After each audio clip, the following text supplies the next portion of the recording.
कल हमने शुरू किया था क्रैमर्स रूल, और हमने कर लिए थे 3 एग्जाम्पल, बट तीनों के तीनों example were based on case 1। तो केस 2 और केस 3 कल हम सीख ही नहीं पाए हाउ टू अप्लाई। तो आज हम शुरू करेंगे एग्जाम्पल नंबर 4 से। तो आप प्लीज कॉपी करके कम से कम डी तो निकालना शुरू कीजिए।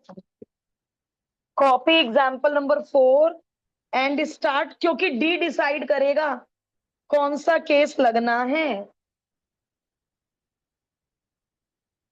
डी विल डिसाइड कौन सा केस लगेगा।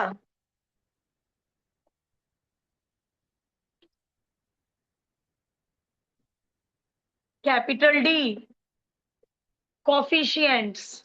इसमें मैं कॉमन ले सकती थी, बट ये इतना इजी है कि मन ही नहीं कर रहा कॉमन लेने का। अरे जीरो आ गया। तो अब या तो केस 2 या केस 3, पता नहीं कौन सा case.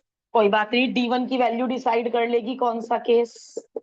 First column is replaced by,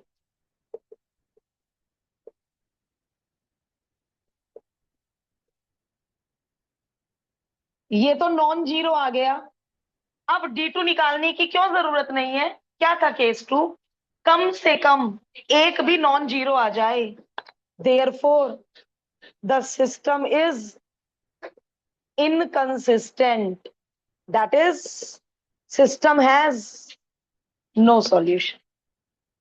D2 निकालने का कष्ट मत उठाना।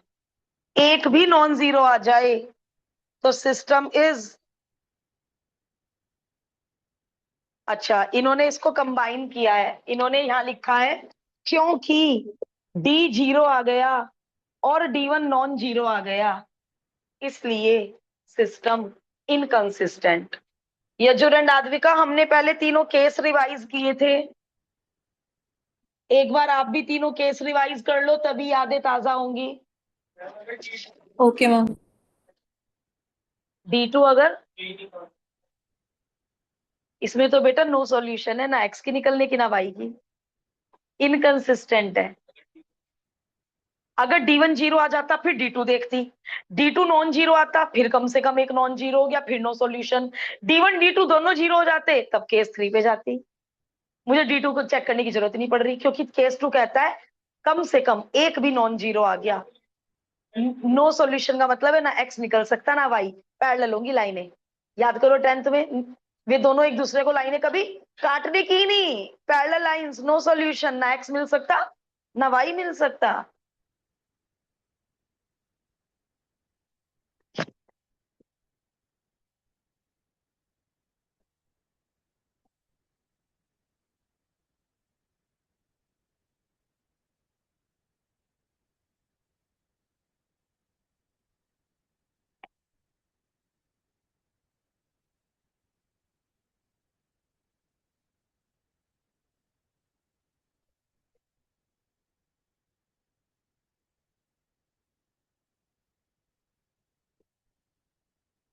अब अब है सिखाने का काम।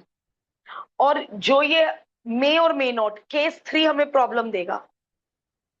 2 वेरिएबल में फिर भी इजी है, 3 वेरिएबल में जब केस 3 मिलेगा।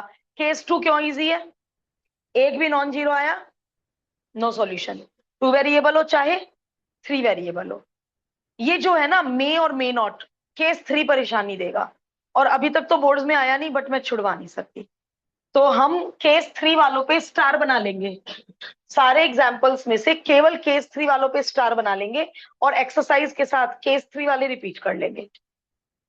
अब कैसे पता चला वो तो मैंने सॉल्यूशन में देख लिया, इसलिए मुझे पता चल गया केस 3 है। आप D1 D2 तीनों निकालो। निकाल लिए, फिर तो यही बन जाएगी ना, मत करो चेंजेस, सेम है। याद करो A1/A2 is equal to B1/B2 is equal to C1/C2। ये रेशो भी 1/3, ये रेशो भी 1/3, ये रेशो भी 1/3। Coincident lines overlap, infinitely many solutions.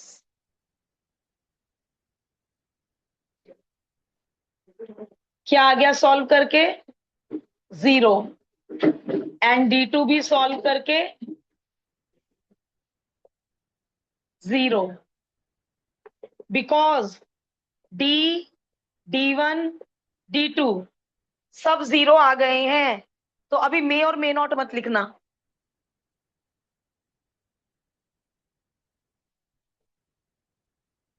ओ भाई, इन्होंने तो ये लिख दिया सारे 0 आए, तो इसलिए समझ लो रक्षित, सोनाक्षी हो जाएंगे सेटल। अब मुझे नहीं पता बीच में कैसे सेटल होंगे। इन्होंने तो क्या लिख दिया, तीनों 0 आए तो कंसिस्टेंट होगा। और क्या था केस में, मे और मे नॉट। तो चेक तो कर लो, ये तो लिख, ये कह रहे कंसिस्टेंट होगा, इनफाइनाइट होंगे। अब देखो क्या करना है, जरा ये पार्ट अच्छे से समझ लीजिए। चारों 0 आ गए, तीनों 0 आ गए सोनाक्ष। तो क्या था केस 3, आइदर इनफाइनाइट या नो। तो कैसे पता चले इनफाइनाइट है या नो? सुनिए ध्यान से। फ्रॉम इक्वेशन 1 मैंने y को k एज्यूम कर लिया, तो इक्वेशन 1 से x कितना हो गया, 5 - 2k। रट के मत जाना, y को k लेना है, x को भी k ले सकते हो, x को भी k ले सकते हो। तो मैंने इक्वेशन 1 से x और y को k में कन्वर्ट कर लिया in the terms of k। अब फ्रॉम इक्वेशन 2, इक्वेशन 2 की एलएचएस में ये k वाला x और y भरना, x की वैल्यू और k की वैल्यू भरो। क्या आरएचएस आ गई? इसका मतलब x की वैल्यू ने एंड y की वैल्यू ने सेटिस्फाई कर दिया किसको, इक्वेशन 2 को। x और y की वैल्यू इक्वेशन 2 ने कहा हाँ सही है, इसलिए इसलिए सिस्टम हैज इनफाइनाइट सॉल्यूशन। अब जो एमएल अग्रवाल जी ने कहा मे और मे नॉट, यदि ये इसको सेटिस्फाई ना करती एक्स और वाई की वैल्यूज, तो आप नो सॉल्यूशन लिख के आओगे। अब इनफाइनाइट कैसे हैं, सोचो इनफाइनाइट कैसे हैं, सोचो इनफाइनाइट कैसे हैं। मान लो के 1 है, तो y की वैल्यू 1 हो गई, x की 3। मान लो k की वैल्यू 1/2 है, y की वैल्यू 1/2 हो गई, x की 5 में से घटा लेना, 2 × 1/2। y की वैल्यू 3 तो x की k को 3 भर देना, y की वैल्यू 5 तो x की k को 5 भर देना। इस तरह कितने सॉल्यूशन निकालोगे, इनफाइनाइट। और वैसे भी जब इनका ग्राफ हम 10th में बनाते थे तो कोइंसिडेंट लाइंस आती थी। अभी तो 3 वेरिएबल में तो लाइन नहीं बना पाओगे ना आप। कोइंसिडेंट लाइन का क्या मतलब था, सारे पॉइंट दोनों लाइन के ऊपर है, और ये कितने पॉइंट हैं, इनफाइनाइट। तो कितने सॉल्यूशन होंगे, इनफाइनाइट। और यदि ये वैल्यू सेकंड को सेटिस्फाई ना करती, तो मे और मे नॉट में से क्या सिलेक्ट हो जाता, may not. System has no solution. तो बस ये केस 3 थोड़ा सा अच्छा है, केस 1 यूनिक वाला भी आसान है। केस 2, ये सोनाक्षी इसमें नो सॉल्यूशन क्यों है, D1 0 नहीं आया, तो मैंने D2 ही नहीं निकाला। क्या पढ़ा था कल, एटलीस्ट कोई एक भी नॉन जीरो आ गया तो solution has, system has no solution. ठीक है। मैम एक बार और बता दो, ये लास्ट वाला जो स्टेप करा हुआ है 3x + 6y। ओके, ये हमने इक्वेशन 1 में y को k भर लिया, x कितना आ गया, 5 - 2k। हाँ जी मैम। फिर x और y की वैल्यू इक्वेशन 2 की एलएचएस में भरी, ओके मैम, फिर और 15 आ आरएचएस गई। आ गई। तो ये, तो इसलिए हाँ, x और y के ये इनफाइनाइट सॉल्यूशन एक्सेप्टेबल है। सिस्टम के वाकई ही इनफाइनाइट सॉल्यूशन होंगे, नो सॉल्यूशन नहीं होंगे। Okay ma'am. अभी केस 3 का एक दो क्वेश्चन और आ जाएगा और समझ में आएगी बात। ये 2 वेरिएबल है, 3 वेरिएबल में थोड़ा और पंगा है। अभी 3 वेरिएबल का भी देखेंगे। अभी हम सीरियल ऑर्डर से ही चलेंगे, आप लोग 4 के बाद 5 ही करेंगे। सीरियल ऑर्डर से चलते रहो, मिल जाएगा 3 वेरिएबल का केस 3।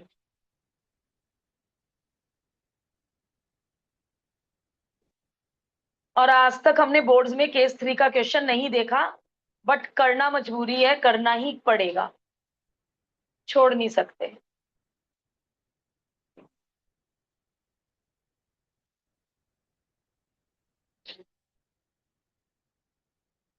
आप सोनाक्षी हमारे साथ एग्जाम्पल 5 से कर लो। 5 का D1 D2 D3 पता करना शुरू करो। 4 आप घर जाके रिकॉर्डिंग से कर लेना।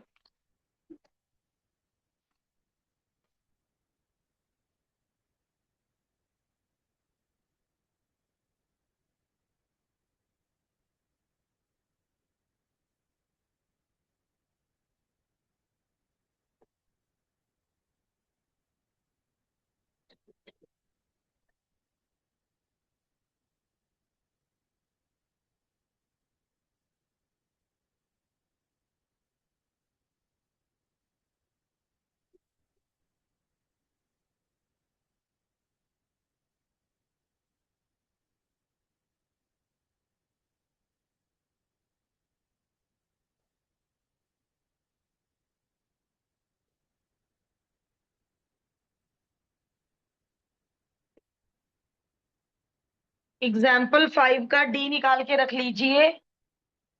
D0 आ जाएगा तो D1 D2 D3 डिसाइड करेंगे। D0 नहीं आया तो D ही डिसाइड कर लेगा। Unique solution. D1 0 आ गया तो D2 भी निकालना पड़ेगा। D2 0 आ गया तो D3 भी निकालना पड़ेगा।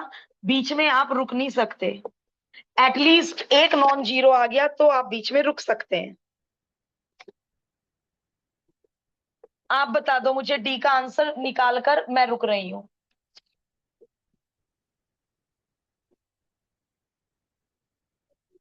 अच्छा, कर लिया कैलकुलेट। एक मिनट में डिटर्मिनेंट भी लिख लेती हूँ। डिटर्मिनेंट एक्सपेंड आप लोग करेंगे, एक्सपेंशन सबको आ गया। फर्स्ट कॉलम, हाँ बोल कितना, -15 जो कि जीरो नहीं है। सोनाक्ष D1 जीरो नहीं आया तो क्या करूं? क्या मैं आगे D2 D3 निकालूं? नहीं। एटलीस्ट एक यदि नॉन जीरो आ गया तो नो सॉल्यूशन। क्या करना D2 D3 निकाल के? ये जो आ रहा है समझ में, D2 D3 की जरूरत नहीं है। यस मैम आ गया। अथर्व केस 2 आ रहा है समझ में? केस 2 की क्या भाषा है, क्या लैंग्वेज है? एटलीस्ट। वर्ड क्या है उसमें? एटलीस्ट। एक भी नॉन जीरो आ गया, छोड़ दो क्वेश्चन वहीं, लिख दो नो सॉल्यूशन। तो अब ये लिखो, क्योंकि D जीरो है और D1 जीरो नहीं है, इसलिए system is inconsistent and has no solution. Sonaksh को क्लियरिटी दो, रक्षित सोनाक्ष क्लियर करो एक दूसरे को, इसको क्लियरिटी दो कि D2 D3 की क्यों जरूरत नहीं है, प्लीज।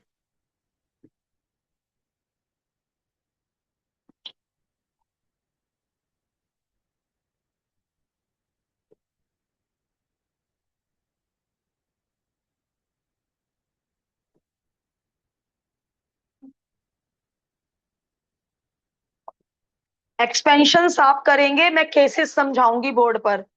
जो 5 कर चुके हैं वो 6 में D1 D2 D3 एक्सपेंड करना शुरू कर दें।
D D1 D2 D3, उसके बाद तय होगा कि what shall be the next step. Example 6 की तीन चारों चीजें, चारों डिटर्मिनेंट्स एक्सपेंड करेंगे, मेहनत होगी, करनी पड़ेगी मेहनत।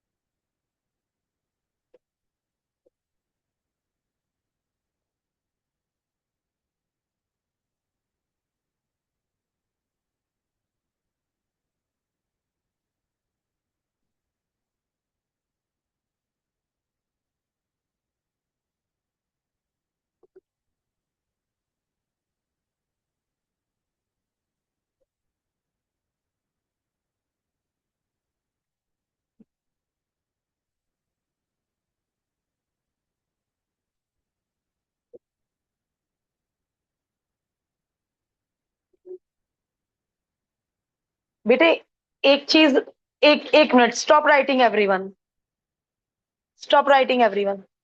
टू वेरिएबल में मे और मे नॉट नहीं होता केस 3 में। टू वेरिएबल में इनफाइनाइट होता है केस 3 में। क्यों? क्योंकि टू वेरिएबल में या तो लाइन पैरेलल होंगी या कोइंसिडेंट होंगी। थ्री वेरिएबल में 3D में होती है लाइन स्पेस में, कोर में 3D में equation of the line syllabus में है। मतलब यदि दो वेरिएबल हैं तो केस 3 में क्या याद करना है आपको? Only infinite. नो नहीं आएगा कभी। नो किस में आएगा? केस 2 में। क्योंकि जो टू वेरिएबल है वो किसका कॉन्सेप्ट है? क्लास 10th का। दो लाइन टू वेरिएबल में, या तो दो लाइन इंटरसेक्ट करेंगी यूनिक, या दो लाइन पैरेलल होंगी नो, या फिर दो लाइन कोइंसिडेंट होंगी इनफाइनाइट। और आपने क्या देखा था? वो रब हो गया, A1/A2 is equal to B1/B2 is equal to. तो मे नॉट का तो क्वेश्चन ही अराइज नहीं होता टू वेरिएबल में। तो ये आप कहीं नोट कर लो कि जब हम टू वेरिएबल में केसेस करेंगे तो केस 3 में ऑलवेज ऐसे लिख लो, नोट दे दो कहीं, when the equations are in two variable, when the equations are in two variable, then case 3 लिखो, d d1 d2 सब जीरो आ गए तो सिस्टम हैज इनफाइनाइट सॉल्यूशन। और इनफाइनाइट सॉल्यूशन में सिस्टम को डिपेंडेंट कहते हैं, डिपेंडेंट, एक दूसरे पे डिपेंड कर रही इक्वेशन, डिपेंडेंट। इनफाइनाइट वाले सॉल्यूशन के सिस्टम को डिपेंडेंट सिस्टम कहते हैं। तो हमारा केस 3 टू वेरिएबल और 3 वेरिएबल में अलग अलग हो गया। आद्विका और यजुर ने सुनी मेरी बात काम छोड़कर बीच में? Yes, ma'am. मैम एक बार केस रिपीट 2, दोबारा कर देना। when the system of equations is in two variable,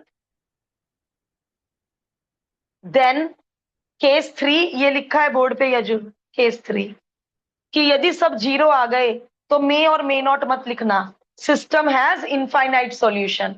तो अब अपना सेकंड पार्ट ओपन करो, वहां पे लिखो, सेकंड पार्ट ओपन करो।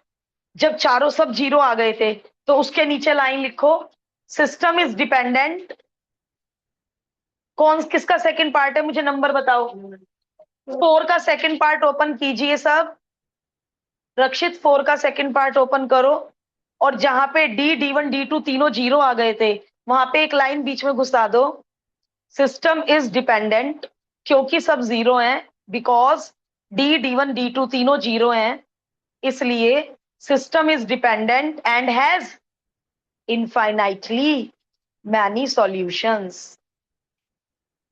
System is dependent and has infinite. और उसके बाद हमने इनफाइनाइट उन्हें निकाल के भी दिखा दिए।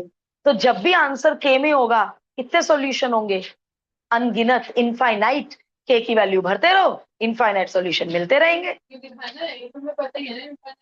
हाँ, तो वो फाइंड भी कर दी हमने कि those infinite solutions are y is equal to k, x is equal to 5 - 3k।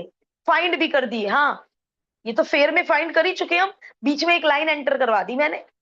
और फिर कह रही हूँ इनफाइनाइट का आज तक एग्जाम में आया ही नहीं। बट मैं कैसे कहूँ इस साल नहीं आएगा, ये कैसे कहूँ? हाँ, तो मैं अब सबसे कहूंगी कि सब पहले मुझे सुन लें, उसके बाद 2 मिनट का ब्रेक दे दूंगी, सब लोग कॉपी कर लेंगे। अब बेटा क्वेश्चन 6 आपको मुझसे समझना पड़ेगा।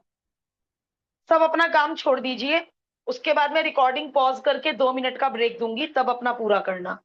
इसमें सब चीजें जीरो आ गई। अब केस 3 वेरिएबल का केस 3 बोलो, क्योंकि सारी चीजें जीरो आ गई, इसलिए yes, system may be consistent और may not be consistent. Consistent के केस में कितने सॉल्यूशन? और no solution, may not consistent मतलब नो सॉल्यूशन। तो अब देखना पड़ेगा कि इनफाइनाइट या नो में से क्या बात तय होगी। मे और मे नॉट है यहाँ पर, तो अब देखिए एग्जाम में क्या करना है, सुनो ध्यान से। पहली दो इक्वेशन ले लो और z को k पुट कर दो पहली दो में। लैंग्वेज लिख लोगे 1 2 3, put the value, let z is equal to k, put the value of z in equation 1 and 2। भाषा तो आती है सबको लिखनी। बोलिए इक्वेशन 1 क्या बन जाएगी, और मैं जो 5z है, जो 5k है, उसको क्या ट्रीट कर रही हूं, कांस्टेंट। तो कहां भेज दिया, 4 के पास भेज दिया। इक्वेशन 2 बताओ क्या बन जाएगी। अब ये d1 d2 है। टू वेरिएबल में तो इक्वेशन ही दो थी। आपने इक्वेशन 1 से k की टर्म्स में करके सेकंड में सेटिस्फाई करा दिया। अभी तो मेरे पास इक्वेशन 2 है, x और y की वैल्यू निकालूं कैसे, तभी तो थर्ड में सेटिस्फाई कराऊंगी। कैसे सेटिस्फाई, x और y नहीं है मेरे पास। अब यहाँ पे बच्चा 10th का एलिमिनेशन यूज करने बैठ जाता है। एलिमिनेशन और सब्स्टिट्यूशन तो मना है। कैसे करूं इस टू वेरिएबल को सॉल्व, आपका आंसर सुनना चाहती हूँ। इस टू वेरिएबल को कैसे सॉल्व करूं, k की वैल्यू पुट कर करके। x और y चाहिए, x और y। इधर से कुछ आंसर आया था। एलिमिनेशन और सब्स्टिट्यूशन तो मना है, 10th के मेथड तो मना है। कैसे करूं आनिया, x और y कहां से लाऊं।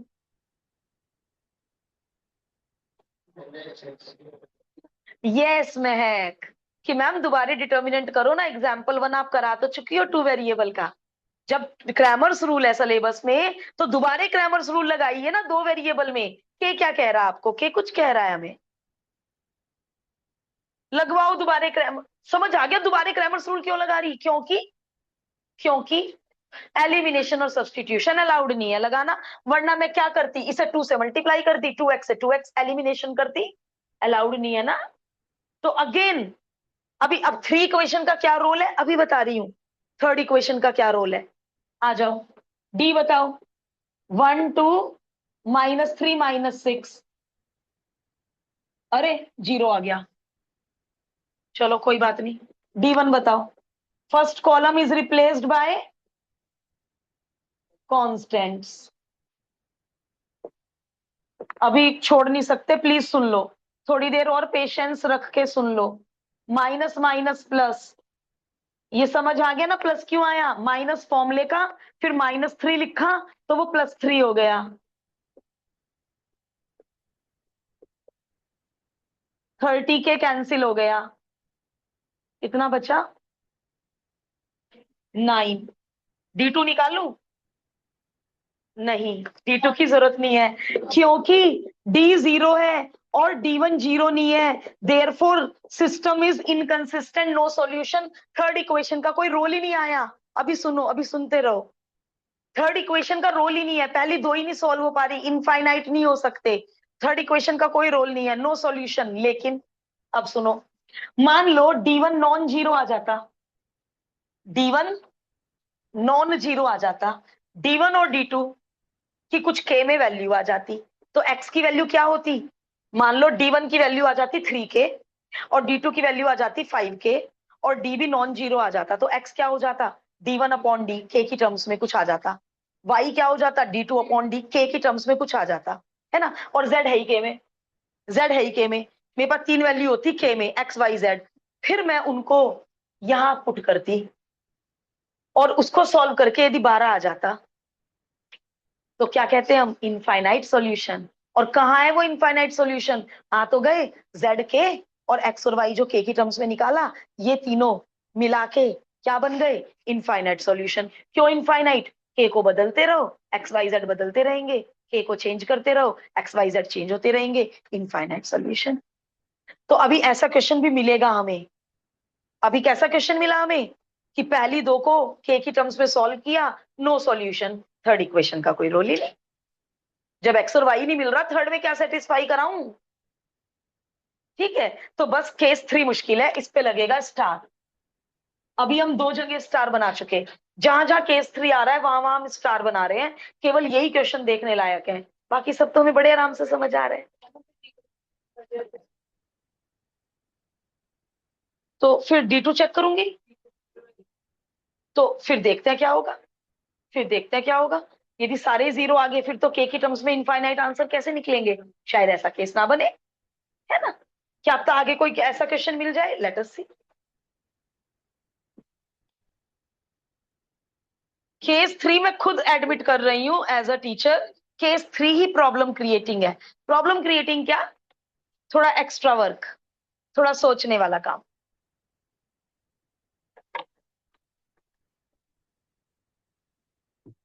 केस 1 एंड 2 की तो क्लियरिटी हर साल बड़ी जल्दी आ जाती है, केस 3 में मेरे कुछ बच्चे उलझ जाते हैं।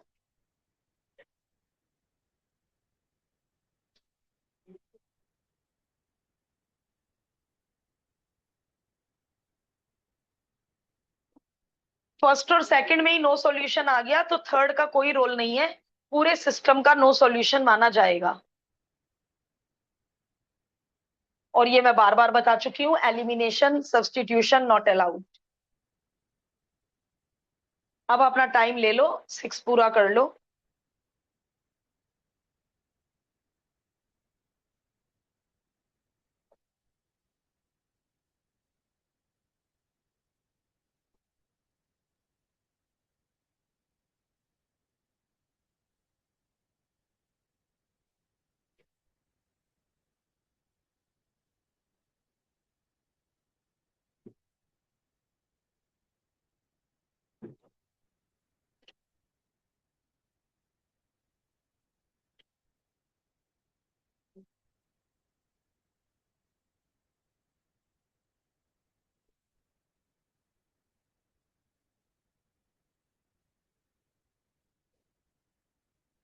अथर्व केस 3 थोड़ा थोड़ा समझ आया?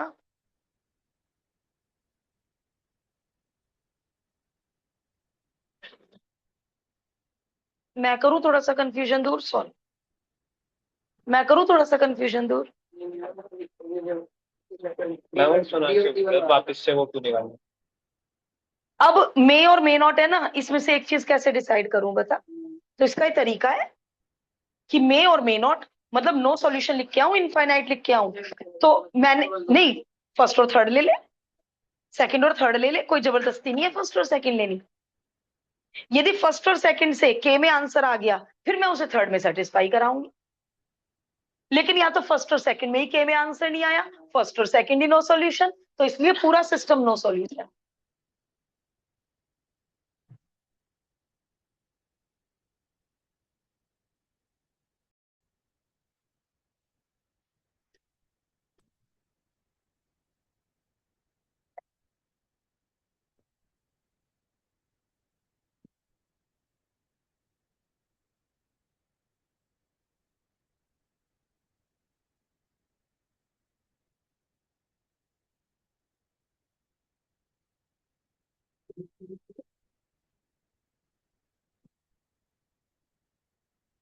सबका 6 हो जाए तो प्लीज मुझे बताएंगे, मैं पहले 7 समझाऊंगी उसके बाद आप करेंगे।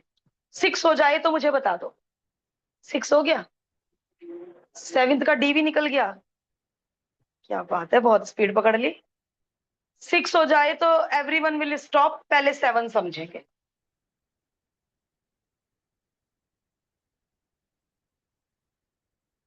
सेवन शुरू हो गया ईशिका का, मैं वेट कर रही थी इसकी। चलिए 7 सुन लीजिए। 7 में भी सारे 0 आएंगे, फिर यही पंगा। क्या पंगा? मे be consistent, may not be consistent, ठीक है। और अच्छा है 6 और 7 को कंपेयर करना, 6 और 7 को कंपेयर करना। z को k मानकर इक्वेशन 1 और 2 बताओ क्या बन गई? 1 माइनस के। इक्वेशन 2 क्या बन गई? 4 माइनस 3k। डी की वैल्यू बताओ? 1 1 1 2, 2 माइनस 1, 0 नहीं आया, डी 0 नहीं आया। तो अब D1 D2 D3 D1 और D3 तो मैं गलत बोल रही हूँ, 2 वेरिएबल में ओनली D2 तक होता है। First column replaced by constant. अब हम D1 को सॉल्व करना पड़ेगा। 2 minus 2k minus 4 plus 3k, k minus 2। अभी मैं इसको ये नहीं कह सकती नॉट इक्वल टू 0, k 2 होने लगा तो अभी कुछ बोलते नहीं है, 0 नहीं आया एटलीस्ट। क्योंकि यदि अब D2 पे आ जाओ, first column as it is, second column D2 3 - 2k, ठीक है। तो x की वैल्यू क्या होती थी, D1/D। देखो यदि k2 हो भी गया तो ये 0 हो जाएगा और ये 0 नहीं हो रहा है ना। तो अभी देखते हैं इसके इससे क्या प्रॉब्लम क्रिएट होगी। k-2/1, x हो गया k-2, y D2/D, 3 - 2k/1। अब यहाँ पे तय नहीं हो पा रहा, अभी तय नहीं हुआ। आप ये नहीं कह सकते कि z तो k हो गया और x की वैल्यू k-2 हो गई और y की वैल्यू 3 - 2 हो गई कि मैम हो गया डिसाइड, कंसिस्टेंट है, इनफाइनाइट है। अभी नहीं हुआ डिसाइड। कौन करेगा डिसाइड, थर्ड इक्वेशन डिसाइड करेगी। फ्रॉम इक्वेशन 3 LHS बताओ, इक्वेशन 3 की LHS, x की जगह, y की जगह, z की जगह, k-2 9, 6k 5k, 6k 9 में से 2 गया 7, RHS। Therefore system has infinite solution. और यदि 7 ना आता, होता रही के में आंसर, यदि 7 ना आता तो नो सॉल्यूशन होता। यदि इसको सेटिस्फाई ना करता तो आता रहे के में आंसर आ गया, मैम के में तो आंसर आ गया, आप नो सॉल्यूशन कैसे कह रहे हो। अरे भाई एक्स वाई जेड की वैल्यू थर्ड इक्वेशन को छोड़ दें क्या, थर्ड को भी तो सेटिस्फाई करनी चाहिए, तभी तो इनफाइनाइट पूरे सिस्टम का, तभी तो सॉल्यूशन इनफाइनाइट माना जाएगा। तो अब थर्ड इक्वेशन का रोल प्ले हो गया। सेकंड पार्ट कह रही हूँ, एग्जाम्पल 6 में थर्ड इक्वेशन का कोई रोल नहीं था क्योंकि पहली दो ने ही कह दिया था नो सॉल्यूशन, थर्ड पे जाओ ही मत। तो अब आपने बहुत वैरायटी कर ली केस 3 की, इस पे भी बनेगा स्टार। हर साल क्वेश्चन या तो केस 1 या केस 2, केस 2 का भी मुझे बल्कि याद नहीं आ रहा है। केस 1 पे तो वर्ड प्रॉब्लम्स बनती हैं और वर्ड प्रॉब्लम में नो सॉल्यूशन नहीं हुआ करते, वर्ड प्रॉब्लम में हमेशा यूनिक सॉल्यूशन ही होते हैं।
सीबीएसई कहानी बना देती है क्वेश्चन की, क्वेश्चन बहुत आसान होता है।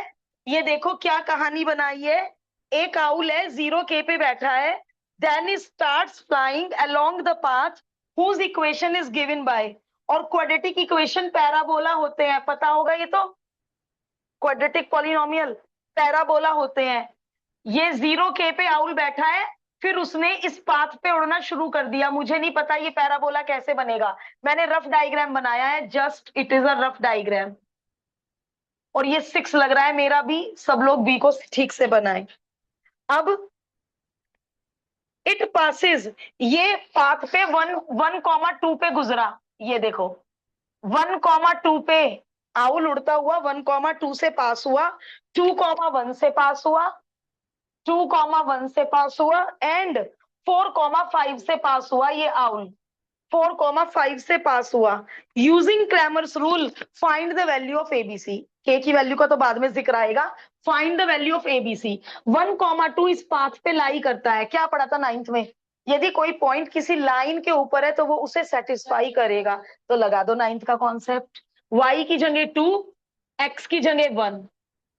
अब 2,1 में उल्टा पुल्टा मत भर देना, 2,1 में y की जगह 1, x की जगह 2, और 4,5 में y की जगह 5 और x की जगह 4। बन गई 3 इक्वेशन। बस वेरिएबल एक्स वाई जेड की जगह वेरिएबल ए बी सी है, और इसमें इनफाइनाइट और नो का क्वेश्चन हो नहीं सकता। वर्ड प्रॉब्लम्स अधिकतर यूनिक की होती है।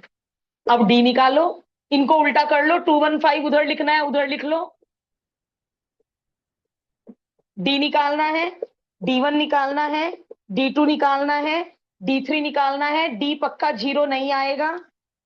Therefore system is consistent and has unique solution. Small a की वैल्यू D1/D हो जाएगी। और जो बच्चे पता नहीं कुछ तो अपनी आदत से मजबूर होते हैं, ए बी सी की जगह XYZ ही लिखते हैं। यहाँ XYZ नहीं निकाल रहे, यहाँ ABC निकाल रहे हैं। और जब ABC आ जाएगा तो इस कर्व में भर देना, जब ABC की वैल्यू आ जाएगी। फिर 0 के इसके ऊपर है, कर्व तैयार हो जाएगा तो 0, के इस कर्व को सेटिस्फाई करेगा। तो किसकी जगह क्या भर दोगे, x की जगह 0 भर दोगे और y की जगह k भर दोगे, k आ जाएगा। लेकिन k तभी आएगा जब पहले इसमें क्या फाइंड करके भर दिया जाए, एबीसी। एबीसी निकाल के एबीसी की जगह भर दोगे तभी तो k निकालोगे। यदि तुम यहीं पर y को k, x को 0 भर दोगे तो k की वैल्यू तो c आएगी। एबीसी तो पता कर, और क्वेश्चन में है फाइंड एबीसी। हो जाइए शुरू, फाइंड एबीसी। डी बता दीजिए बस, मुझे ओनली डी चाह रही हूं मैं। -6, -6 आते ही पता चल गया नो सॉल्यूशन, सॉरी क्या बोल दिया मैंने, unique solution. D non zero आते ही पता चल गया यूनिक सॉल्यूशन। मुश्किल था क्वेश्चन कोई? हाँ, तो एग्जाम में वो कितना भी क्वेश्चन घुमा के दे दे, आपको आता होगा।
बुक से मत बताना, जो लोग D1 निकाल चुके हैं। D1 कितना आया, D2 24, 24/-6, यानी बी आ चुका है हमारा -4। D3 -30, -30/-6। और ABC आते ही हमारा कर्व तैयार हो गया, 1x² -4x + 5। अब हम इसमें 0 के सेटिस्फाई करा देंगे। और हमारी के की वैल्यू आ जाएगी।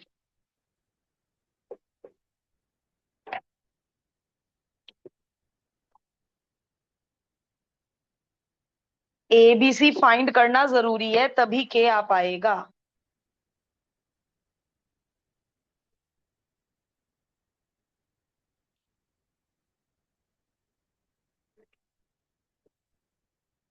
फोर 4.3 में मुश्किल ही है कोई डाउट आएगा आप, क्योंकि इन 8 एग्जाम्पल पे ही बेस्ड है पूरी 4.3।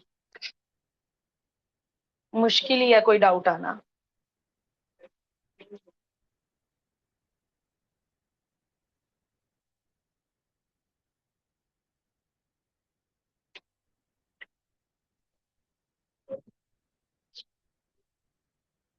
हम्म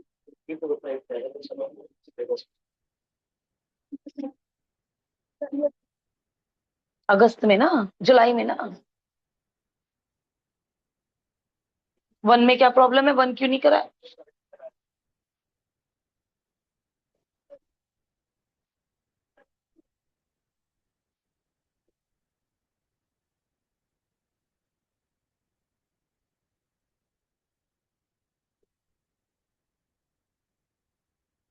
ये आप लोग ऐसे मत लिख लेना, D2 इतना, D3 इतना। एक्सपेंड करना है, 5 मिनट लग रहे हैं, लगने दो। एक्सपेंड करना है। जो लोग एग्जाम्पल 8 करके बैठ चुके हैं, स्टार्ट द होमवर्क। 4.3 शुरू कर दीजिए। बट बाकी लोग इसको डिटेल में करें, अच्छे से करें। 5 मार्कर आएगा, ये आया तो इन 5 मार्क्स। और केस स्टडी बन के कैसे आएगा? पहले पार्ट में ABC मांग लेंगे, दूसरे पार्ट में के मांग लेंगे। केस स्टडी बन के भी आ सकता है। 4.2 में कोई पेंडिंग डाउट है? इन द प्रीवियस एक्सरसाइज कोई पेंडिंग डाउट? 4.2, हाँ डाउट्स हो गए थे इवन देन। जिन्होंने होमवर्क लेट किया हो, कोई पेंडिंग डाउट? क्वेश्चन 8 4.2 पूछ लिया करो तरुण, मेरे को कोई भी दिक्कत नहीं है पुरानी एक्सरसाइजेस में से डाउट बताने में। मैं ऐसे नहीं बोलूंगी डाउट तो हो गए थे, अब क्यों पूछ रहे हो। सब लोग अपने अच्छे से तैयारी करो, बहुत बढ़िया तैयारी। क्वेश्चन 8 तो कल हो गया था, आप आए थे कल? कल कल की रिकॉर्ड नहीं, रिकॉर्ड तो नहीं हुई थी क्लास। ओके।